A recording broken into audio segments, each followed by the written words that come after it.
প্রথমবার আমরা খুলনা থেকে অনেক দূরে একটি ট্যুর দিয়েছিলাম আর আমাদের এবারে ট্যুরের স্থান ছিল সিলেটে। তো সিলেটে যাওয়ার পর প্রথমেই আমরা চলে যাই হযরত শাহজালাল রাদিয়াল্লাহু তাআলার যে মাজার, এখানে যদিও মাজারটি বেশি বড় নাই এবং দেখার খুব বেশি কিছু নাই, এজন্য আমরা এখানে বেশি টাইম স্পেন্ড করি নাই। এখান থেকে আমরা চলে যাই হচ্ছে চা বাগানে। সিলেটের মেইন যে সৌন্দর্য সেটা কিন্তু এই চা বাগানেই আছে। সিলেটে যেদিকেই তাকাই সেদিকেই কিন্তু শুধু চা বাগান আর চা বাগান। এটাই ছিল আমার ফার্স্ট টাইম চা বাগান দেখা, তো অনেক বেশি ভালো লাগতেছিল ফার্স্ট টাইম দেখে। আর আমাদের অপোজিট সাইডে কিন্তু দেখেন অনেক ঝর্ণা দেখা যাচ্ছে ছোট ছোট, ওগুলা কিন্তু ইন্ডিয়ার মধ্যে।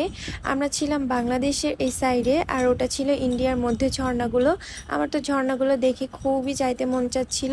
আর চা বাগানে আসছি, চা পাতা তুলবো না সেটা তো হয় না। তো এখানে আমাদের গ্রুপের যারা ছিল এবং আমার আম্মু সবাই মিলে এখানে যে চা পাতা তুলতেছিল, যদিও এগুলো আমাদের কোনো কাজেই লাগে নাই বা কোনো কিছুই আমরা করি না এটা দিয়ে, বাট তারপরে চা পাতাগুলো তুলতে অনেক বেশি ভালো লাগতেছিল।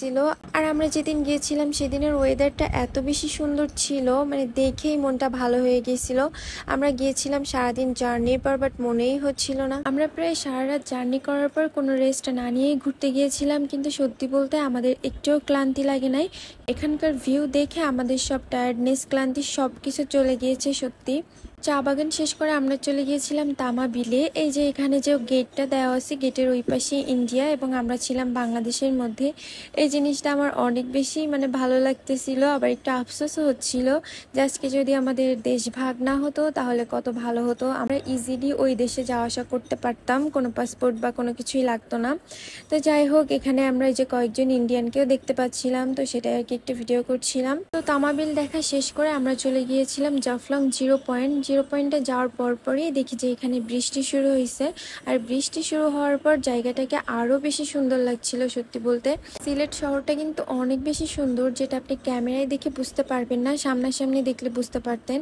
তো এখন আমরা যাবো জাফলং জিরো পয়েন্টের নিচে। আমরা ছিলাম একটু উপরের দিকে, তো এখন আমাদের হেঁটে হেঁটে ওই নিচে যেতে হবে। যেহেতু বৃষ্টি পড়ছিল তাই আমরা একটু এখানে দাঁড়িয়ে কিছু ভিডিও শুট করছিলাম। দেন ফাইনালি আমরা নিচে চলে আসলাম। আর নিচে চলে আসার পর এখানে খুব কাছ থেকে কিন্তু মেঘ দেখা যাচ্ছিল, মনে হচ্ছিল ওই পাহাড়ে ছুটে যায় এবং মেঘগুলো ধরি।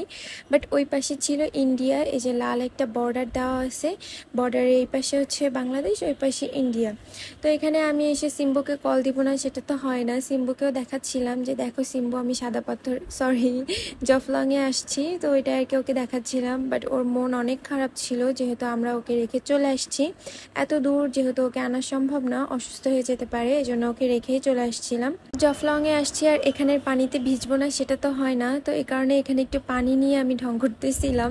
আর এখানের পানিটা এত পরিমাণে ঠান্ডা, আমি তো নামার সাথে সাথে আমার ঠান্ডা লেগে গেছে সত্যি বলতে। আর এখানের পানিটা যেমন ঠান্ডা তেমনই কিন্তু পরিষ্কার, আপনারা দেখতেই পাচ্ছেন এই ভিডিওতে। আমরা যেদিন গিয়েছিলাম সেদিন অনেক মানুষ ছিল, যেহেতু এখন সিজন এজন্য একটু বেশি রাশ থাকে এখানে। আর জাফলং এই সিঁড়িটা বেয়ে ওঠা কিন্তু অনেক কষ্টের। আমরা যখন ফেরত আসছিলাম তখন কিন্তু অনেক বেশি রোদ ছিল। তো এই যে আমাদের জাফলং জিরো পয়েন্ট ঘোরা শেষ।